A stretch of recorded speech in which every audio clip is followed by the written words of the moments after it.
ഷാനവാസ് ഒന്നും മിണ്ടില്ലല്ലോ. ഷാനവാസ് മിണ്ടൂല. ഷാനവാസിന് അറിയാം ഷാനവാസ് തെറ്റാണെന്ന്. മിണ്ടൂല. ഷാനവാസ് മിണ്ടൂല. കാര്യം ഷാനവാസ് മിണ്ടി അറിയാം ഷാനവാസിന്റെ കള്ളവും പൊള്ളിയെന്ന് അറിയാം. കാരണം അനുവാണ് ഷാനവാസിന്റെ അടുത്ത് പറഞ്ഞു വിട്ടാക്കിയത്. പറഞ്ഞില്ലല്ലോ അവന്റെ മൂത്തേക്ക് ഞാൻ പറഞ്ഞില്ലേ ഈ നിൽക്കുന്ന ഷാനവാസ് പോലും പറഞ്ഞത് ആവശ്യമില്ലാത്ത കാര്യങ്ങൾ മിണ്ടില്ലല്ലോ അവൻ. മനസ്സിലായി അനു പറഞ്ഞ കള്ളമാണെന്ന് മനസ്സിലായി. പൊളിയെന്നറിയാം. അന്ന് രാത്രി ഷാനവാസ് പറഞ്ഞു നിന്റെ പല കാര്യങ്ങളും എനിക്ക് അറിയാടാ, നിന്നെ ഞാൻ പൊളിച്ചടുക്കൂടാ, നിന്റെ കള്ളത്ര ഞാൻ തകർക്കൂടാ. അപ്പോഴേ ഞാൻ നീ തകർക്ക്. ഞാൻ ഒന്നും മിണ്ടിയില്ല. കാര്യം എനിക്കറിയാം ഇത് എവിടെ ചെന്ന് അവസാനിക്കുന്നു. എനിക്ക് വ്യക്തമായിട്ട് അറിയായിരുന്നു.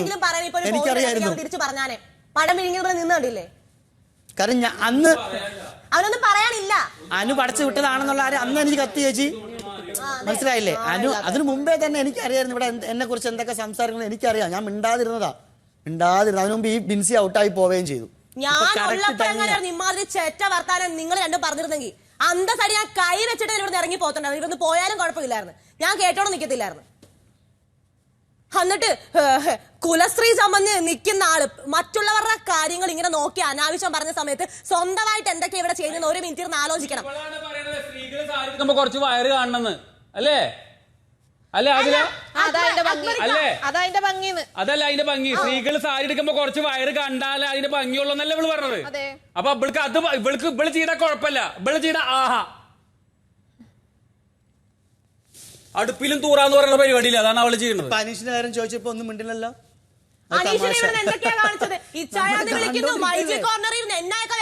ഇപ്പൊ പറഞ്ഞല്ലോ അപ്പാനിയുടെ കൈ പിടിച്ചിരുന്നത്. അപ്പാനിക്ക് ഭാര്യയും കുഞ്ഞുങ്ങളൊന്നും എനിക്കറിയാം. അങ്ങനെയുള്ള ആളെ കൈ പിടിച്ചിരിക്കാൻ പറ്റില്ലേ? ഒരു കാര്യം നിങ്ങൾ മനസ്സിലാക്കണം. ഈ അപ്പാനിയുടെ കേസ് ആവശ്യമില്ലാണ്ട് ആദ്യം അനുവും ശൈത്യ റാഷ എന്റെ അടുത്ത് വന്നിട്ട് പറഞ്ഞു ബിൻസി അപ്പാനിയായിട്ട് അധികം കൂട്ടൊന്നും വേണ്ട കേട്ടോ, പുറത്ത് നെഗറ്റീവ് ആകും, വെറുതെ ഇതാക്കണം. അപ്പൊ ഞാൻ എന്നാ പറഞ്ഞത് ഇവളോട് ചോദിച്ചു നോക്ക്. എനിക്കറിയാം അപ്പാനീനെ എനിക്കറിയാം. ഞങ്ങള് വെറും ഫ്രണ്ട്സ് ആണ്. അങ്ങനല്ലേ പറഞ്ഞത്? അതൊരു പുച്ഛത്തോട് കൂടി ഞാൻ പറഞ്ഞു ഞങ്ങൾ വെറും ഫ്രണ്ട്സ് ആണ്. അപ്പാനീനെ പ്രേമിക്കേണ്ട ആവശ്യമൊന്നും എനിക്കില്ല. പറഞ്ഞോ ശൈത്യേ? അത് ഞാൻ പറഞ്ഞു ഈ ബിഗ് ബോസ് ഹൗസിൽ പ്രേമിക്കാൻ പറ്റിയ ഒരുത്തനും ഇല്ല. അതും പറഞ്ഞോ ഞാൻ. അത് ലൈവില് ഇദ്ദേഹത്തിന്റെ ഭാര്യയും ഫാമിലി എന്റെ വീട്ടുകാരൊക്കെ കേട്ടതാ. മനസ്സിലായില്ലേ? അങ്ങനെ പറഞ്ഞ ഒരു സ്ഥലത്ത് അനു ഇത്രയും വളച്ചൊടിച്ച് ഇതിനെ വഷളാക്കുമ്പോ അനീഷിന്റെ കാര്യങ്ങൾ ഞങ്ങൾ ചോറാ നിന്നെ ഞങ്ങൾ കണ്ടോണ്ടിരിക്കുന്നതാ. മനസ്സിലായില്ലേ? ഇവിടെ കിടന്ന് കാണിച്ചു കൂട്ടെ എന്തൊക്കെയാന്ന് ആലോചിച്ച് നോക്ക്. പിന്നെ ഈ പടച്ചുവിട്ട കാര്യങ്ങളൊന്നും വെച്ച് എന്റെ ജീവിതത്തിൽ ഒന്നും സംഭവിക്കാൻ പോണില്ല. അതൊക്കെ മനസ്സിലായിക്കോ. എനിക്കൊന്നും സംഭവിക്കാൻ പോണില്ല. എന്റെ കുടുംബവും എന്റെ ലൈഫും എപ്പോഴും എന്റെ കൂടെ തന്നെ കാണും. അതിനൊരു കാരണം ഈ ഇരിക്കുന്ന ബിൻസിയും ഉണ്ട്. ഇറങ്ങിയ ഉടനെ അത് കറക്റ്റ് രീതിയിൽ ക്ലാരിറ്റി വെത്തുന്നു. അതിന് എനിക്ക് അവളോട് നന്ദി മാത്രമേ ഉള്ളൂ. അതിനെനിക്ക് അവളോട് നന്ദി മാത്രമേ ഉള്ളൂ.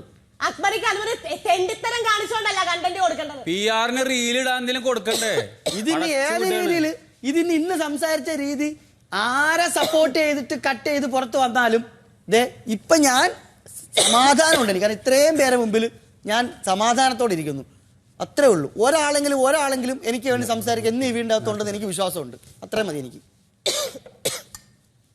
പുറപ്പിന്റെ അടിയിൽ പോയി പൊക്കി നോക്കി ഡെമോൺസ്ട്രേറ്റ് വരെ ചെയ്ത് കാണിച്ച ആളാ ഈ പറയുന്ന കുലസ്ത്രീ. പറയാനാണെങ്കിൽ അതിന് ഒരുപാട് കാര്യങ്ങൾ പറയാനുണ്ട്. ഇന്നലെ വന്നപ്പോ തന്നെ എനിക്ക് ഇതൊക്കെ പറയാൻ അറിയാൻ പാടില്ല എന്നിട്ടല്ല, വെറുതെ ഒരു ഫിനാലയാണ് ചുമ്മാ PR-ന്റെ ബലം കൊണ്ട് കളിച്ച് കയറി വന്ന ആളാണ്. ആ ഒരു ഔദാര്യമായിരുന്നു, പുച്ഛമായിരുന്നു ഇതിന്റെ അടുത്ത്. അത് ചുമ്മാ ഇനി എന്തിനാ വെറുതെ PR-കാർ അത്ര പ്രഷർ കൊടുക്കണമെന്ന് വിചാരിച്ചിട്ടാ മിണ്ടാണ്ടിരുന്നത്. എന്തായാലും കേക്കാല കേട്ടു, കൊള്ളേണ്ട കൊണ്ടു. ഇനി കുറച്ചും കൂടെ കേക്കാം, കുഴപ്പമില്ല. മനസ്സിലായില്ലേ? അതല്ലേ ഞാൻ നേരത്തെ പറഞ്ഞ അവരൊക്കെ സന്തോഷമായിട്ട് ജീവിക്കട്ടെ. കർമ്മ എന്നൊരു സാധനം ഉണ്ട്. കിട്ടിക്കോളും. കിട്ടിയിരിക്കും. ഇവിടുന്ന് ട്രോഫിയും കൈ പിടിച്ച് സന്തോഷത്തോടെ നിങ്ങൾ ആഹ്ലാദിച്ച് സമാധാനത്തോടെ ഹാപ്പി ആയിട്ട് പൊയ്ക്കോ. കിട്ടും. നിങ്ങൾക്ക് എല്ലാവർക്കും ഉണ്ട് ജീവിതം. ഞങ്ങൾക്ക് മാത്രം നിങ്ങൾക്കും ഉണ്ട് ജീവിതം. എനിക്ക് അത്രേ പറയുള്ളൂ. കിട്ടിയിരിക്കും. കർമ്മ കിട്ടാണ്ട് പോവില്ല. കപ്പ് കിട്ടുമായിരിക്കും, കൂടെ കർമ്മയും കിട്ടും. കിട്ടിയ ഒരു തീർന്ന് മോങ്ങിയപ്പോ ആശ്വസിപ്പിച്ചായിരുന്നല്ലോ.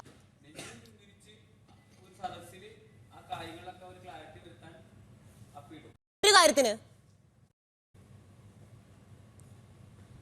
ഇത്തരം കാര്യങ്ങൾ എല്ലാരും പറഞ്ഞല്ലോ. എന്തൊക്കെ ആരോപണങ്ങൾ അനുവിന്റെ മേലിൽ ഇപ്പൊ ഉന്നയിച്ചത്? എന്തെങ്കിലും ഒരു കാര്യത്തിന് അനുവിന് പറയാൻ മറുപടി ഉണ്ടോ? ഒരു കാര്യത്തിന് ഇല്ല. ഉത്തരം മുട്ടുമ്പോ അനു മിണ്ടാണ്ടിരുന്നിട്ട് കാര്യമില്ല.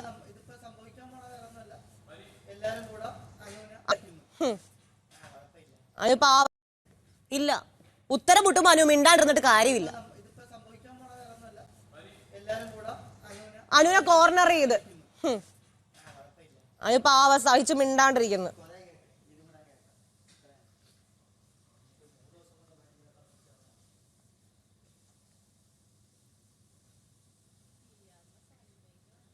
ഇന്ന് PR നല്ലപോലെ പണിയെടുക്കും. ഇത്രയൊക്കെ പറഞ്ഞല്ലേ നമ്മള്. അനുവിന്റെ ഭാഗത്ത് ന്യായമാക്കി കൊണ്ടുവരണ്ടേ അവർക്ക്? പച്ചക്കള്ളം ഒച്ചകിൽ പറഞ്ഞു നടന്നില്ലേ, എത്രയോ പറഞ്ഞ കാര്യം മാറ്റി പറഞ്ഞില്ലേ, നാണമില്ലേ കൂട്ടുകാരെ, ജനുവിനായി കളിച്ചു കൂട്ടു നാട്ടുകാരെ, സൂക്ഷിച്ചോ, ഉള്ളാകെ വശമാണ്, നിലപാടോ തീരില്ല, പറയാതെ പോകില്ല ബ്ലഡ്.